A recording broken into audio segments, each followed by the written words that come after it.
Students, आज हम BA final के आपके अंतर्राष्ट्रीय संबंध वाले पेपर पे गुणनिरपेक्षता के सिद्धांत का अध्ययन करेंगे, उस पर चर्चा करेंगे। बीए फाइनल के सभी स्टूडेंट्स को बहुत अच्छे से स्पष्ट है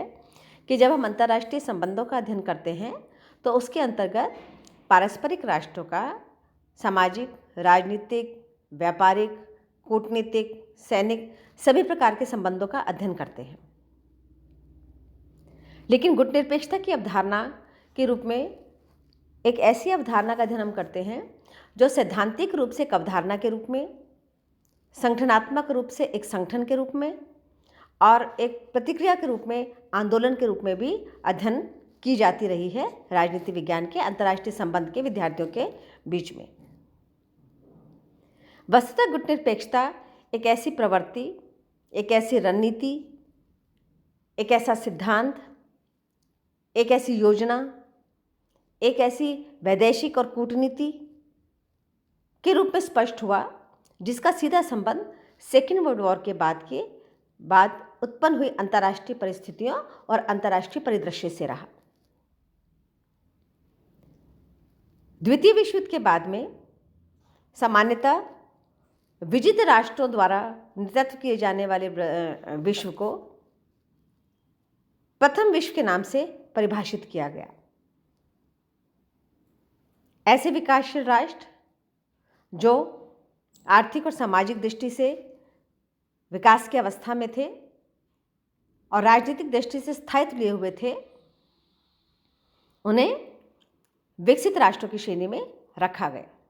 सभी विकसित पूंजीवादी राष्ट्र अधिकतम उसी श्रेणी के अंतर्गत आते हैं। लेकिन एक तीसरी अवधारणा के रूप में, एक तीसरी प्रतीक के रूप में तीसरे विश्व की अवधारणा उभर कर आई, जिसमें ये माना गया कि एशिया अफ्रीका के वे समस्त राष्ट्र जो लगभग द्वितीय विश्व युद्ध के पश्चात ही स्वतंत्र हुए हैं, जिनकी स्पष्ट राजनीतिक संस्थाओं का अभी तक स्थायित्व की अवस्था नहीं आई है, आर्थिक रूप से वो किस प्रकार से आर्थिक मॉडल का अनुसरण करे उसके बारे में अस्पष्टता है और सामाजिक दृष्टि से पिछड़ेपन का शिकार हैं, ऐसे राष्ट्रों को अर्धविकसित और अविकसित राष्ट्रों की श्रेणी में मानते हुए एशिया, अफ्रीका और लैटिन अमेरिका के देशों को इसमें सम्मिलित किया गया। वस्तुतः गुणनिरपेक्ष एक संगठन भी है, एक अवधारणा भी है, एक आंदोलन भी है और शीत युद्ध के बाद उत्पन्न हुई राजनीति में प्रभुत्व वाले राष्ट्रों के विरुद्ध प्रतिरोध का एक तरीका भी था। सेकेंड वर्ल्ड वॉर के बाद में विश्व को सैद्धांतिक दृष्टि से दो भिन्न गुटों में विभाजित माना जाना लगा। दोनों ही गुट, जिसमें एक का प्रतिनिधित्व संयुक्त राज्य अमेरिका और दूसरे का प्रतिनिधित्व सोवियत संघ कर रहा था, वो इसका प्रतिनिधित्व कर रहे थे। ये जो प्रतिनिधित्व था, ये गुटों का प्रतिनिधित्व या दो ब्लॉक्स का बनना केवल विजित राष्ट्रों के दो ब्लॉक्स का बनना नहीं था, अपितु ये दो सैद्धांतिक, वैचारिक, आर्थिक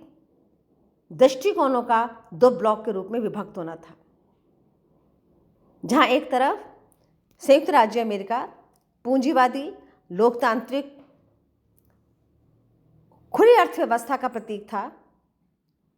वहाँ सोवियत संघ अपनी साम्यवादी विचारधारा के आधार पर एक भिन्न अर्थव्यवस्था, आर्थिक समानता पर आधारित थी, जो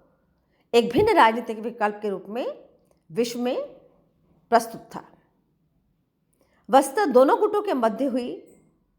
इस प्रतिस्पर्धा ने शीत युद्ध को जन्म दिया। ये देखिए, नीचे मैंने स्पष्ट किया है कि हम शीत युद्ध को और किस तरीके से स्पष्ट कर सकते हैं। वस्तुतः शीत युद्ध यूएसए और यूएसएसआर के मध्य वैचारिक, एक तरफ पूंजीवादी, दूसरी तरफ साम्यवादी, सामरिक, नाटो और वार्सा, आर्थिक, अलग अलग प्लान के तहत अलग अलग आर्थिक योजनाओं के द्वारा की गई विस्तारित नीतियाँ, तकनीकी, इसमें सब सॉल्ट ट्रीटीज भी आती हैं और नए इन्वेंशंस भी आते हैं, संचार और राजनीतिक, सभी प्रकार के द्वंद्व, संघर्ष, मतभेद और विरोधाभास जो उभर कर आए, उसे शीत युद्ध के नाम से जाना जाता है। वस्तुतः दोनों ही ब्लॉक्स के बीच में एशिया, अफ्रीका और लैटिन अमेरिका के नवस्वतंत्र राष्ट्र, अर्धविकसित राष्ट्र, विकास के आकांक्षी राष्ट्र किस गुट का अनुसरण करें, इस दुविधा ने गुट निरपेक्षता की अवधारणा को जन्म दिया। जैसा कि नाम से भी स्पष्ट है, गुट निरपेक्ष अर्थात दोनों में से किसी भी गुटों के प्रति झुकाव ना होना, दोनों के प्रति निरपेक्ष रहना। ये पहल कहाँ से हुई? ये पहल हुई एशिया से। भारत के नेहरू, मिस्र के नासिर और यूगोस्लाविया के टीटो। नेहरू, नासिर, टीटो की इस त्रयी ने इस सिद्धांत को इनिशिएट किया, इस सिद्धांत को प्रस्तुत किया, जिसमें अंतर्राष्ट्रीय राजनीति में एक सामूहिकता की पहल थी, मिलकर काम करने की पहल थी, और दूसरी ओर अपने राष्ट्रों की आर्थिक राजनीतिक स्वतंत्रता की आकांक्षा थी, उसके प्रति प्रतिबद्धता थी। अपने देश में उपलब्ध साधनों, अपनी वैचारिक स्वतंत्रता और अपने निर्णय करने की शक्ति को अंतर्राष्ट्रीय पटल पर मुखर रूप से व्यक्त करने के लिए गुट निरपेक्ष एक आंदोलन के रूप में प्रारंभ हुआ। यद्यपि शाब्दिक दृष्टि से, वैसे आपको स्पष्ट करती हूँ, शाब्दिक दृष्टि से इसके विभिन्न अर्थ हैं, समानार्थक विभिन्न शब्दों का प्रयोग किया जाता है। कई बार गुट निरपेक्षता को निषेध की अवधारणा कि ये कार्य नहीं करना, कोई भी राष्ट्र जो गुट निरपेक्ष है वो ये कार्य नहीं करेगा, इस तरीके की निषेध की प्रवृत्ति के साथ जोड़कर भी व्याख्या की जाती है। लेकिन वास्तविक अर्थ में गुट निरपेक्षता से आशय द्वितीय विश्व युद्ध के बाद जो शीत युद्धकालीन राजनीति थी, जिसमें दो सर्वोच्च राष्ट्र, दो सर्वोच्च गुटों के रूप में परिवर्तित हो गए थे, जो दो भिन्न पूंजीवादी और साम्यवादी विचारधाराओं का प्रतिनिधित्व करते थे, जो अपने सामरिक आर्थिक संगठनों के साथ में विश्व के अन्य राष्ट्रों पर प्रभुत्व स्थापित करने का प्रयास कर रहे थे,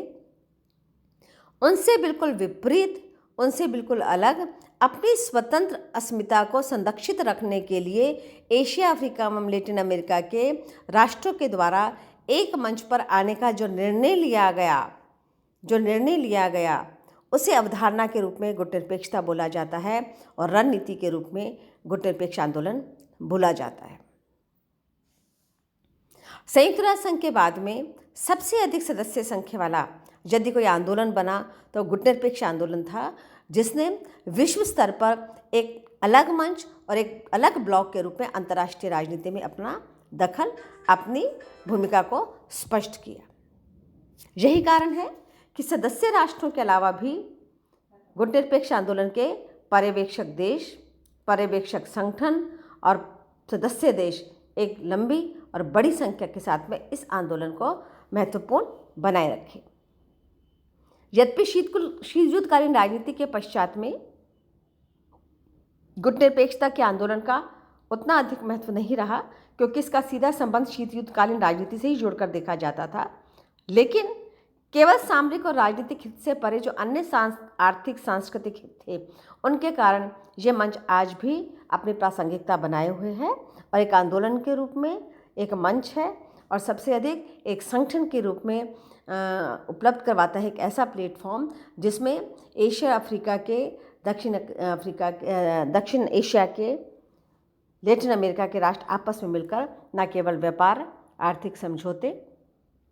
सामाजिक सरोकार के बारे में एक दूसरे के साथ में सहयोग करने के लिए तत्पर रहते हैं। इसलिए इसको सामूहिकता की पहल के साथ अपनी स्वतंत्रता की रक्षा करने वाले अवधारणा और आंदोलन के रूप में जाना जाता है। अब इसका अगला पक्ष कि इसका शाब्दिक अर्थ क्या है और शाब्दिक दृष्टि से इसे किस प्रकार से स्पष्ट किया गया है, वो मैं आपको नेक्स्ट वीडियो में स्पष्ट करूँ।